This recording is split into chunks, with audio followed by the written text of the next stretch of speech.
Assalamualaikum warahmatullahi wabarakatuh. Bismillah, alhamdulillah, wassalatu wassalamu ala sayyidina Muhammad Rasulillah Muhammad ibn Abdillah wa ala alihi wa ashabihi wa qarabatihi wa man tabi'a sunnatahu wa jama'atahu min yaumina hadha ila yaumil ba'thi wan nahdah. Amma ba'du, pemirsa sekalian yang dirahmati Allah. Pertama,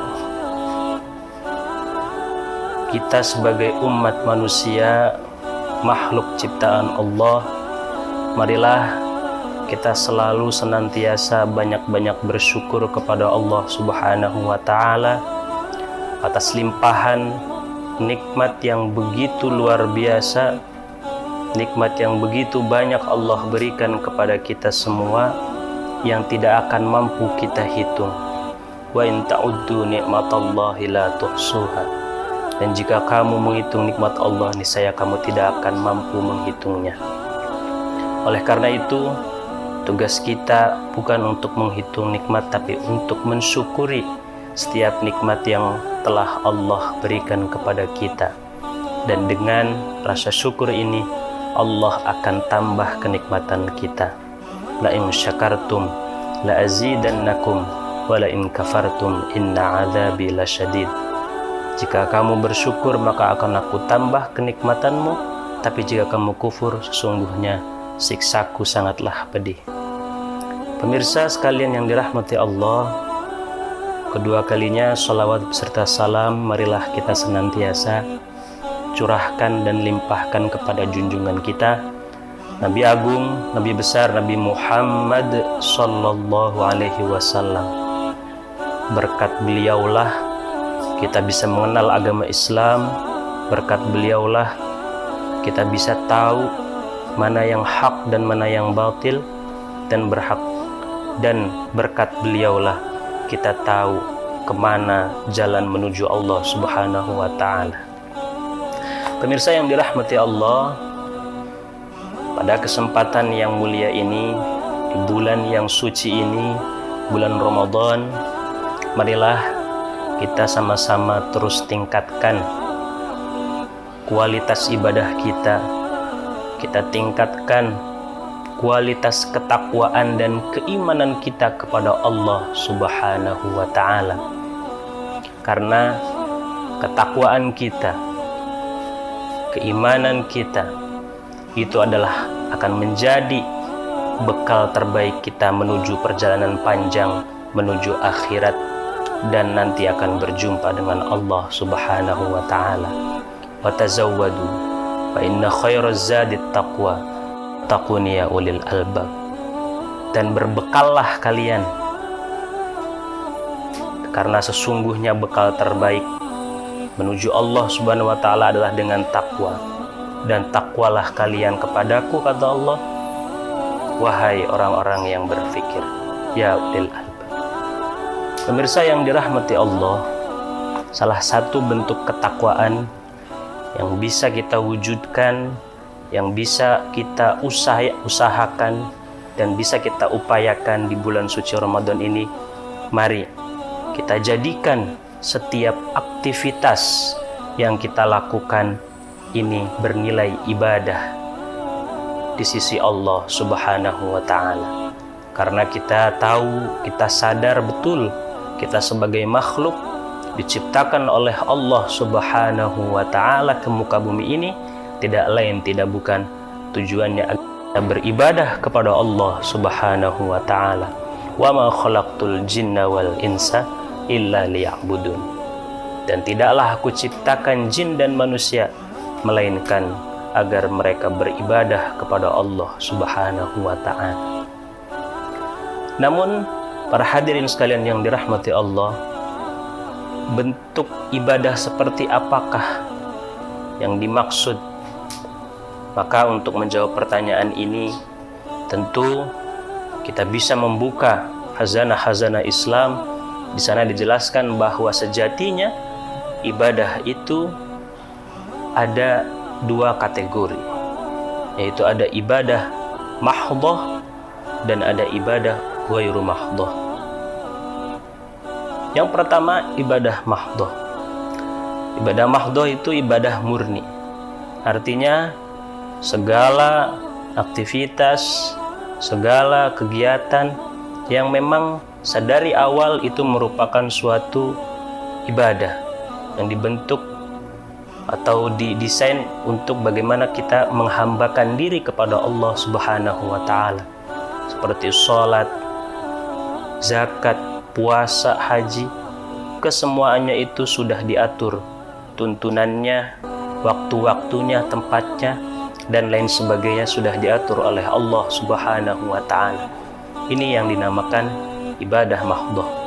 Tentunya ibadah mahdhah ini kita perlu terus tingkatkan di bulan suci Ramadan ini. Kita tingkatkan sholat kita, kita baguskan puasa kita. Jangan hanya menahan lapar dan haus, tapi kita harus mampu menahan amarah kita, nafsu kita, dan lain sebagainya. Ini kategori yang pertama, ibadah mahdhah. Para hadirin sekalian yang dirahmati Allah, kategori kedua, ibadah ghairu mahdhah. Ibadah ghairu mahdhah adalah segala aktivitas, segala kegiatan yang sebetulnya ini adalah aktivitas biasa, tapi setelah adanya niat menuju Allah, niat yang baik, ada niat agamanya di situ, maka akan menjadi suatu ibadah. Contoh,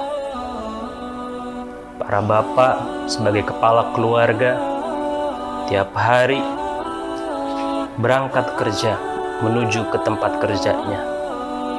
Ada yang kerja di kantor, ada yang jadi guru, ada yang jadi petani menuju ke sawahnya, ada yang pedagang menuju ke pasar, dan lain sebagainya. Mereka semua mencari nafkah.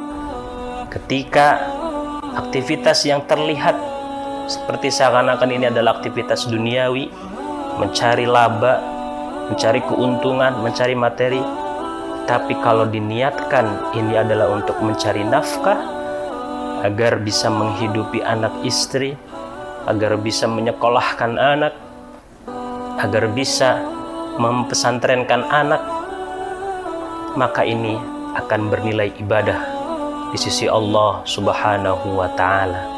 Dalam hadis Nabi Muhammad SAW menjelaskan, kam min amalin yatasawwaru bi a'malid dunya wa yasiru bi husnin niyyah min a'malil akhirah. Begitu banyak perbuatan yang terlihatnya perbuatan duniawi, perbuatan yang tujuannya untuk meraup atau meraih dunia, tapi karena baiknya niat, maka perbuatan ini dinilai sebagai perbuatan ukhrawi. Sebaliknya, kam min amalin yatasawwaru bi a'malil akhirah thumma yasiru min a'malid dunya bisu'in niyah. Begitu banyak perbuatan juga yang terlihat seperti seakan-akan perbuatan ukhrawi, tapi karena buruknya niat yang tidak baik, maka perbuatan tersebut justru hanya dinilai sebagai aktivitas duniawi belaka. Oleh karena itu, niat menjadi hal yang sangat penting. Dalam hadis lain, Rasulullah jelaskan, innamal a'malu binniyat wa innamal likulli imri'in ma nawa. Segala perbuatan tergantung niat, dan seseorang akan mendapatkan apa yang dia niatkan. Para hadirin sekalian yang dirahmati Allah, ada salah satu keterangan yang menguatkan keterangan sebelumnya. Dalam kitab Idhatun Nasyi'in karya Syekh Mustafa Al-Ghulayain, di dalam bab ikhlas, beliau jelaskan pada bagian pertama, al-amalu jismun ruhuhu al-ikhlas. Segala perbuatan, segala amalan, segala tindak tanduk tingkah laku, al-amal itu bagaikan jisim, bagaikan tubuh, bagaikan badan, yang mana ruhnya adalah ikhlas. Oleh karena itu, ya, niat dengan ikhlas itu menjadi pembeda, menjadi sesuatu yang membedakan aktivitas yang sejatinya terlihat seperti aktivitas duniawi, tapi dengan niat yang baik, maka ini akan menjadi amal ukhrawi juga. Oleh karena itu, di akhir kultum ini, mari kita jadikan setiap aktivitas kita, setiap kegiatan kita, apapun rutinitas harian kita, kita jadikan agar bernilai ibadah di sisi Allah Subhanahu wa Ta'ala dengan niat yang baik, dengan niat yang ikhlas, tulus, karena untuk mencari ridho Allah Subhanahu wa Ta'ala. Dan kita akan kembali kepada Allah tentunya dengan jiwa yang tenang. Allah akan panggil, ya ayyatuhan nafsul mutmainnah, irji'i ila rabbiki radiyatan mardiyah, fadkhuli fi ibadi wadkhuli jannati. Endingnya berakhir pada kebahagiaan abadi kita di akhirat, karena kita mampu mengontrol diri ketika di dunia dengan menjadikan setiap aktivitas kita bernilai ibadah di sisi Allah Subhanahu wa Ta'ala. Wallahul muwaffiq ila aqwamit thoriq. Mohon maaf atas segala kekurangan. Assalamualaikum warahmatullahi wabarakatuh.